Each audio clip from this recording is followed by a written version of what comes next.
art can help us to see the meaning and magic that's hidden all around us. This is Jelly Shelf. It is one of the best-known works by painter Mary Pratt, who is recognized as one of Canada's greatest artists, and also something of a feminist icon. It was painted in 1999, and it's been shown in galleries all over the country. It's even been on a stamp. But what is it about this simple domestic scene that's captured our imagination so vividly? So I see a bunch of jars, and I can't really tell what's in them, but my first instinct is to say jam. Although it's food, I see light and warmth. Is this a photograph or is it like a painting? Although it looks so real you can almost taste it, Jelly Shelf is an oil painting. 4 glass jars of differently colored jellies rest on a shiny surface. It captures the fleeting moments when sunlight passing through the jellies sets the containers spectacularly aglow, like colored lanterns. Without a trace of brushwork, the painting looks like a picture from a glossy magazine. Its sharp foreground and hazy out-of-focus background resembles the way a camera sees, like a photograph with a shallow depth of field. Perhaps those containers of jelly remind you of something, or maybe someone. I recognize those jars. They seem like they are part of my family history. There's something I know from my mother's shelves. There's something I know from my grandmother's shelves. So the first thing I think of looking at this is home. And I mean home not in the sense of house, but in the sense of comfort, in the sense of belonging. Pratt was born Mary Frances West in Fredericton, New Brunswick in 1935. Her mother hand-colored photographs, a hobby she also taught to her children. From a young age, Mary learned to pay careful attention to the whole spectrum of colors you can see, learning that hidden in even the most familiar things are shades you'd never have expected. A closer look can reveal all sorts of little surprises. At the age of 18, she began studying fine arts at Mount Allison University. Her teachers included celebrated painter Alex Colville and Lauren Phillips Harris, son of one of the group of 7 founders. It was there that Mary met Christopher Pratt, a student who was also interested in painting, and who would become her husband just a few years later. After the couple married and began having children, they both returned to Mount Allison to continue their studies. That's when Harris, Mary's teacher, told her, "You have to understand, in a family of painters, there can only be one painter, and in your family, it's Christopher." She took his words as a challenge. But with 4 kids and a home to look after, Mary found that raising children and housework left little time for her own painting. While Christopher, with his mysterious brand of smoothly rendered realism, saw his career skyrocket, hers stagnated. Then, in the late 1960s, Mary experienced 2 sparks of inspiration that would ignite her unique artistic voice. One fall morning, she was struck by the gorgeous light falling upon their unmade bed. The scene was so charged that she said it felt like a punch in the gut. In that moment, she decided that's what she would paint, scenes from her everyday life that demanded a closer look. Not long after, a second spark would determine her process. At the sight of the family's cluttered dinner table, Mary got that same gut feeling and sprang up to grab her sketching tools. Christopher pointed out the light was fading quickly. She'd never sketch it in time. So he quietly fetched his camera and photographed the supper table, giving her the pictures as slides once they were developed. For Mary, the photographic slides were a game changer, full of tiny details the eye might miss. Photography enabled her to save the fleeting moments, so she could vividly recreate them in paint long after they had passed.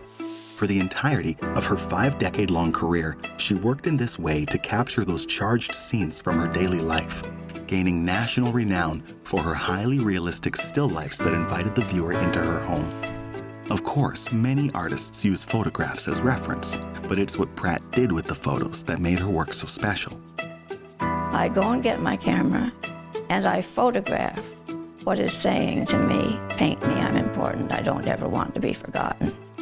Slides allowed her to project the photograph onto her canvas and trace the image directly, painting in the basic elements of the picture. She then used small sable brushes, typically for watercolor painting, and worked in tiny crosshatch strokes, applying color from the top corner of the canvas to the bottom. She would build up the painting like this, layer after layer, until it achieved a lifelike appearance. The accumulation of such fine layers made her brushstrokes virtually invisible. As she painted, she referenced a slide viewer, a device that both enlarged and illuminated the original photograph, which perhaps explains why her paintings often appear to glow. She definitely has like a great eye for like detail and making sure to capture every single thing that she sees. I feel like with a painting, you can adjust the light much easier. You can change the colors much more. You can add colors to it. You know, it's got to be a labor of love to be able to spend that much time painting a fish on a piece of plastic wrap. Pratt is often associated with a genre of art known as photorealism. Emerging in the 1960s, photorealism is a style that represents its subject in an accurate and detailed way, like a photograph. There's a long tradition of Canadian realist painters, from Pratt's day right to the present. But beyond a likeness to her source photograph, what Pratt strove to capture was the original feeling that the scene inspired, that magic spark that made her grab her camera in the first place. Pratt's work can also be understood as an example of social realism, art that comments on contemporary social, political, or economic conditions in a realistic manner. Her paintings made visible the often unrecognized work of a woman caring for her children, her husband, and their home. Because of this close lens she applied to her daily life, Pratt became a hero to women across the country. She was a woman succeeding in a field dominated by men, while also raising a family. Meanwhile, her subject matter, the cooking, the cleaning, illustrated the uneven workload women bore at home. Though this housework gap has narrowed since the 1960s, it's a problem that persists. One nationwide survey found that on average, Canadian women still do over 50% more unpaid work around the house than men, which may explain why Pratt's depictions of these small everyday moments carry such tremendous power even today, and why, beneath the beauty on their surface, you may feel a slight barb.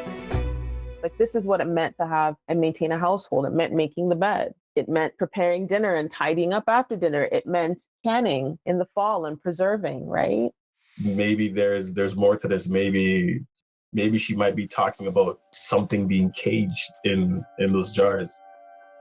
Ordinary people are doing meaningful things every day of their lives. It's the memory of how much work and care went into making these things that are sitting on the shelf. Pratt considered a dish full of jelly one of the most beautiful things she could look at. The fascination began in childhood when her mother would keep jars of jelly on the kitchen windowsill. They reminded her of the stained glass at church, an almost divine sort of beauty. But as Pratt began making jelly herself, she understood that they weren't only beautiful, but that they required a lot of work too. Jellies came to represent both joy and sacrifice for Pratt, captured together in a jar. Pratt once said her only strength was finding something where most people would find nothing. She made an extraordinary art practice from looking and thinking closely about the ordinary things that passed through her hands every day. The fish she prepared, the bread she baked, the home she had made. Within those seemingly mundane tasks, she showed us the whole range of human emotions and experiences, joy and suffering, beauty and repulsion, life and death. Well, I think with my work, even things that are ordinary are not ordinary, because I don't really believe that anything's ordinary. I think everything is complex and worthy of conjecture and worthy of a look, worthy of a close look. But I believe that just stuff informed you, and that you could imagine the secrets of the universe by looking at a pile of grapes.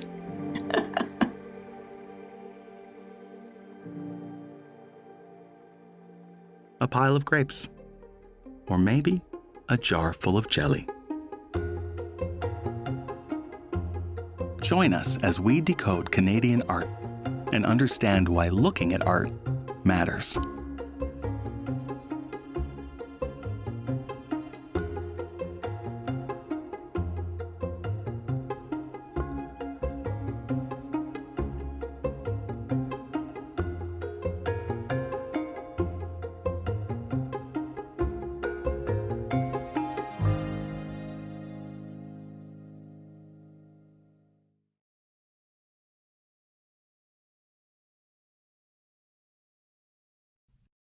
Help TVO create a better world through the power of learning.